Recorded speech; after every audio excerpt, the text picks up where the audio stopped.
Thanks for joining me on episode 1335 of the Inspired Stewardship Podcast. I'm Catherine Canty. I challenge you to invest in yourself, invest in others, develop your influence, and impact the world by using your time, your talent, and your treasures to live out your calling. Having the ability to lead yourself and others is key, and one way to be inspired to do that is to listen to this, the Inspired Stewardship Podcast with my friend Scott Mater.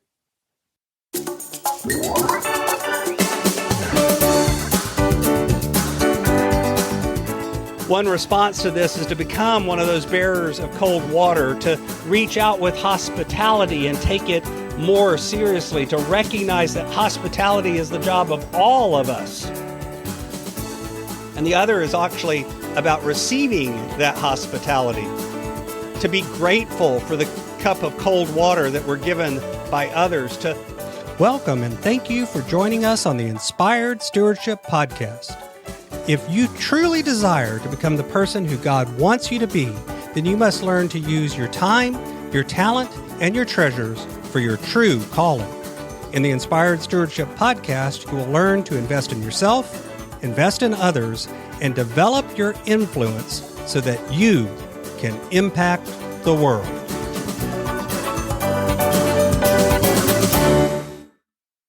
Today's Spiritual Foundation episode, I talk about Matthew chapter 10, verses 40 through 42. I share how we are all called to not just share the message of Christ, but to be the message of Christ. And I also talk about how that is a call to radical hospitality. Matthew chapter 10, verses 40 through 42 says, "Whoever welcomes you welcomes me, and whoever welcomes me welcomes the one who sent me. Whoever welcomes a prophet in the name of a prophet will receive a prophet's reward. And whoever welcomes a righteous person in the name of a righteous person will receive the reward of the righteous. And whoever gives even a cup of cold water to one of these little ones in the name of a disciple, truly I tell you, none of these will lose their reward." Now, this passage picks up right after last week's passage ended in Matthew. And it has this reference to cold water, giving a drink of water as an act of hospitality. And if you think about it, I think that's something that we can all relate to, of going over to someone's house and having a glass of water or tea or some other refreshing cold drink offered to us as part of hospitality. It seems relatively short and sweet, straightforward, and to the point. But the context here, remember that gospel from last week, where there was shouting and whispering and peace and swords and about sparrows and the number of hairs on our head and all of this sort of thing. Jesus is preparing his disciples to go out and tell the good news. And this part of the passage is at the end of that story. It's part of him preparing them for their first mission trip or their first evangelical trip. But he's not sending them out to drive nails or clean up disaster areas. Instead, he's sending them out to knock on doors and say, would it be all right to talk with you about Jesus? And if you think about it, that's something that we're familiar with today. And a lot of folks, even Christian folks, don't necessarily appreciate it. He doesn't really give a lot of instructions on how to conduct themselves. Instead, it's sort of like they have to figure that part out on their own. But Jesus is setting the context or the framework in which the mission is to take place, but leaving the exact how-tos kind of up to us. But he concludes this with these words about welcoming. Whoever welcomes you welcomes me. And at first glance, it seems like we're passing off the responsibility to the other person. Whoever welcomes you welcomes me. It's up to them to get it. It's like it's an escape clause for the disciples. If this doesn't work, then, that's their problem. No one can force someone to listen, right? No one can force them to hear the word. Instead, it's up to the recipient to get the response right. It's up to the convert or the potential convert to figure out how to respond. And if they miss out on it, too bad, so sad, bad luck for them. Just move on. They don't want what we're selling. Tough luck. And it's true that we can't really force a positive response to Christ. In the end, free will means both the freedom to say yes and the freedom to say no. And individuals do have to bear some level of responsibility for their own answer and their own souls and what they do.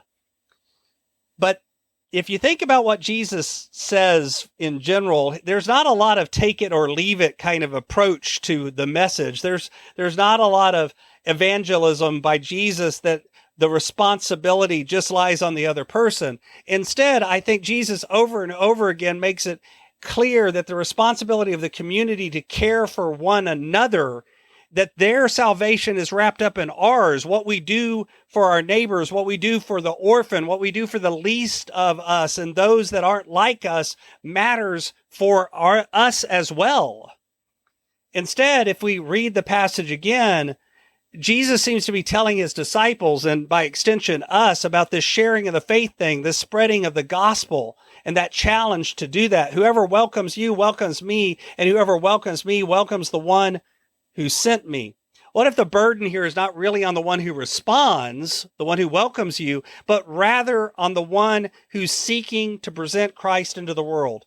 What if Jesus is not giving the disciples a free pass on this hospitality thing, but instead is raising the bar? He says, your task isn't just to show up and kind of go, hey, you want to come to church with me? You really don't, do you? Didn't think so. Leave you alone. But instead, our task is to actually be Christ, to represent and represent God every time we meet and greet and engage in conversation with all on Sunday. Whoever we talk to, whenever we talk to them. And we can't just say, well, that's the job for the professional Christians, the pastors, the evangelists, those people. They have to be presenting Christ. I just show up on Sunday and kind of consume the good music and everything's done. No, Jesus is saying, whoever welcomes a prophet, whoever welcomes a righteous one, whoever gives a cup of cold water to one of these children, to one of these little ones. And there's argument about exactly what the passage means, but it seems to say that it's not just about that hour once a week. Instead, the prophets, the pastors, the teachers, those called out, yes, they have a job, but so do each of us. Every one of us. Every little person or big person, every young person, every elder, every new Christian, and every lifelong saint that's been raised in the church from the very beginning of time. We all have to be the face of Christ to the stranger, to our neighbor, to our family, to our friends, to those we love, and even to those that we don't get along with. One response to this is to become one of those bearers of cold water, to reach out with hospitality and take it more seriously, to recognize that hospitality is the job of all of us. And the other is actually about receiving that hospitality, to be grateful for the cup of cold water that we're given by others, to see in our gratitude as well as our generosity the face of Christ. Whoever welcomes you welcomes me. This whole message about hospitality and about radical hospitality is about living every day being the face of Christ. Whether you love the person, whether you like the person, or whether you don't necessarily like the person all that much, you're still called to be Christ, to be that loving face, to be the generous heart, both giving and receiving. Thanks for listening.